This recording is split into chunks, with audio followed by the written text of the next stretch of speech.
Assalamualaikum warahmatullahi wabarakatuh. Selamat pagi, salam sejahtera untuk kita semua. Salam merayu, salam untuk saudara semua yang ada di dalam maupun di luar negeri. Semoga berbahagia. Sedang saudaraku yang baru sakit, mudah-mudahan cepat sembuh, dan yang bekerja mendapat rezeki yang banyak dan berkah. Amin. Ada beberapa berita ya yang perlu kesampaikan pada edisi ini. Yang pertama, Cina kapok jadi tuan rumah Piala Asia. Ini penyebabnya. Nah, berita yang kedua, berkas Emil Audiro, Ju Pelupesi, dan Dinjem sudah diterima Menpora Dito Aryo Tejo. Optimis naturalisasi rampung tepat pada waktunya. Untuk yang ketiga ya beritanya, reaksi heran warga Spanyol usai Jordi ya, ditunjuk sebagai penasihat teknis Timnas Indonesia. Nah itulah, jadi berita yang mau kita sampaikan ada 3 hal ya, agar supaya kita semua mengetahui apa perkembangan Timnas Indonesia ya. Jadi kita mengalih berita pertama, Cina ya, kegagalan Cina sebagai tuan rumah Piala Asia U20 tahun 2025 ternyata memberi luka mendalam bagi Cina ya.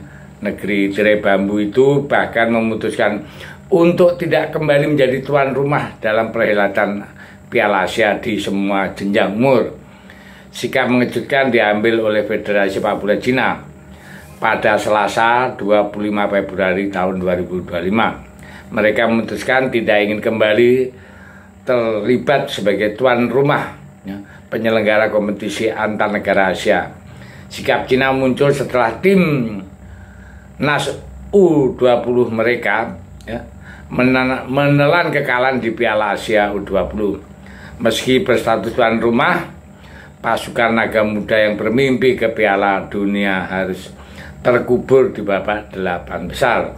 Padahal sebelumnya mereka mampu tampil baik dengan mengalahkan para pesaingnya di grup A yang diisi oleh Australia, Kyrgyzstan, dan juga Qatar.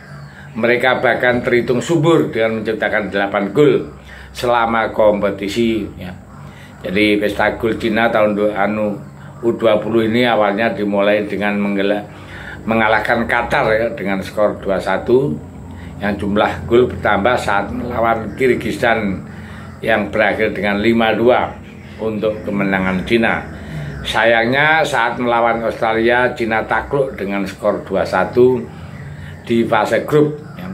Kendati begitu, Cina tetap lolos ke fase 8 besar sebagai runner up grup A.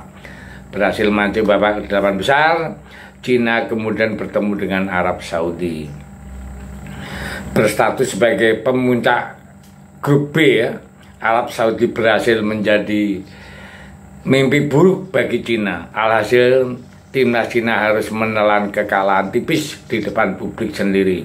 Skor 1-0 ya, cukup untuk membuat tuan rumah angkat koper dari turnamen itu dan mengubur mimpi Cina ke Piala Dunia buyar. Nah, kekalahan ini ternyata meninggalkan rasa trauma bagi Federasi Cina. Mereka merasa malu dengan kegagalan timnas muda mereka, sebab tidak memenuhi target yang dipatok sebelumnya.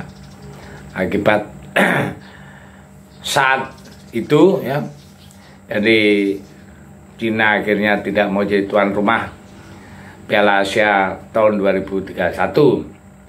Dan berita yang dihimpun bahwa Cina kepingin menjadi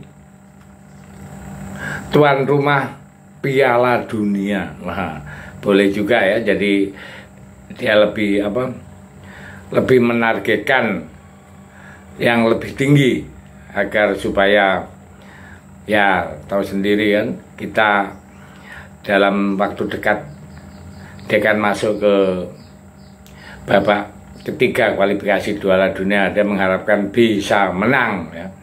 Jadi mereka membidik tuan rumah Piala Dunia sepak bola ya. Jadi Cina akan lebih maju dan berkembang di kemudian hari. Sekarang beralih ke berita selanjutnya, yaitu yang kedua, Menteri Muda dan Olahraga Republik Indonesia, yaitu Dito Aryo Tejo, menyampaikan bahwa pihaknya telah menerima berkas 3 calon pemain timnas Indonesia. Dia pun optimis proses naturalisasi Emil Oderio, Joe Palepi, dan Jim rampung tepat waktunya. Diketahui ya, pas sedang proses 3 pemain keturunan yakni Emil, Palepi, dan Jim, ketiganya diprediksi akan membela timnas Indonesia dalam lanjutan grup C babak ketiga kualifikasi Piala Dunia tahun 2026 pada bulan Maret mendatang ya. Karena itu prosesnya pun saat ini tengah dikebut agar bisa rampung tepat pada waktunya. Terkait hal itu, Menpora menyampaikan pihaknya telah menerima berkas 3 pemain keturunan itu dari PSSI dan pada hari Selasa lalu berkas tersebut juga sudah diproses Menpora, diharapkan bakal cepat diproses oleh DPR RI ya. Kepada wartawan, Menpora mengatakan kemarin surat sudah masuk dari PSSI dan sudah kami proses hingga akan diproses juga ke kementerian dan lembaga lain yang terkait, dan ini sudah dilakukan rapat dan insya Allah segera diproses, di mana proses naturalisasi 3 pemain itu memang harus dikebut untuk menjadi warga negara Indonesia agar bisa membela timnas Indonesia Maret tahun 2025, mengingat tanggal 10 Maret tahun 2025 merupakan batas akhir PSSI untuk menyodorkan nama-nama pemain untuk menghadapi Australia. Jadi Menpora meyakini proses Emil Oderio dan koleganya itu rampung tepat waktu. Apalagi dirinya mengatakan saat ini ya, akan berkunjung ke DPR ya, ini memang time yang bagus ya. Kami bersama Pak Erik sudah membuat rancangannya, dan jika dilihat harusnya bisa saat ini DPR juga bisa memproses dan bisa diambil sumpah 3 calon warga negara Indonesia dan bisa membela timnas Indonesia ya. Jadi mungkin untuk sumpahnya bisa di mana saja, yang penting itu kesediaan Menkumham ya. Jadi timnas Indonesia akan melakoni 2 pertandingan ya, di bulan Maret lawan Australia dan lawan Bahrain ya. Untuk Bahrain kan di Indonesia atau di Jakarta. Nah, untuk berita yang ketiga, yaitu warga Spanyol berbondong-bondong merasa heran terhadap keputusan Jordi Cruyff yang menjabat sebagai penasihat teknis tim Indonesia ya. Dia ketemu Pak